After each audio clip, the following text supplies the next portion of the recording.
हाथ को तेल के डिब्बे में डालो, कोहनी तक, ध्यान देना। तेल के डब्बे में हाथ डालने के बाद उसी हाथ को फिर तिल की बोरी में डालो, और तिल की बोरी में डालने के बाद उस हाथ को बाहर निकालो, और हाथ पर जितने तिल लग जाए उतनी बार भी कोई शांति दूत मुस्लिम कसम खाए तब भी उसकी बात पर भरोसा नहीं करना।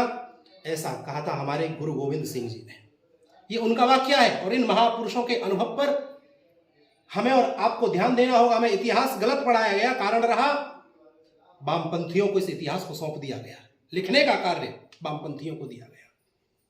दूसरी बात मैं शिवाजी की आपको याद दिलाना चाहता हूं मेरे देशवासियों। शिवाजी कहते थे कि यदि तू हिंदू है तो हिंदू धर्म की रक्षा कर, देश पर धर्म का राज हो ऐसा कार्य कर, हिंदू राज्य ही ईश्वर की इच्छा है, उठा शस्त्र, राष्ट्र शांति के लिए अगर युद्ध करना पड़े तो युद्ध भी जरूरी है, और अंदर घुस के मार, ऐसा छत्रपति शिवाजी ने कहा। मैं स्मरण कराना चाहता हूं महाराणा प्रताप के बारे में। महाराणा प्रताप कहते थे कि किसी गुलामी करने से कहीं अच्छा है कि उससे लड़ो, जीतो, और बलिदान भी होना पड़े तो बलिदान भी हो जाओ। देश धर्म पर मिटना धर्म प्रेमियों गर्व को देने वाला है। महाराणा प्रताप कहते थे कि गुलामी से कहीं बहुत अच्छा है कि एक पल का गर्व के साथ जिंदगी को जीना। एक पल यदि आप गर्व से जीते हो तो ये गुलामी से लाखों गुना अच्छा है। ये हमारे महाराणा प्रताप ने कहा। वीर सावरकर कहते थे कि हिंदू राष्ट्र से ही भारत का विकास संभव है। मान लीजिए कोई हमारे दूसरे गाल पर भी तमाचा मार दे तो क्या हम उसके पास तीसरा गाल हम कहां से लेकर के आएंगे? कहां से हम तीसरा गाल लेकर के आएंगे? और आप यदि जुल्म सहते रहे तो जुल्म सहते सहते एक दिन ऐसा समय आएगा कि जुल्म आपको निगल जाएगा। ये वीर सावरकर कहते थे।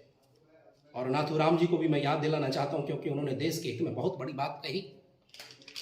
नाथूराम जी ने कहा कि तुम्हारे देश के खिलाफ जो कोई बोलता है, जो तुम्हारे देश को तोड़ने का कार्य करता है, उसके साथ वही कार्य करना चाहिए, उसे वहीं पहुंचा देना चाहिए कि वह बोलने लायक ना रहे। याद रखना, नाथूराम जी ने कहा था कि धर्म से ही देश बनता है और धर्म से ही देश बचता है।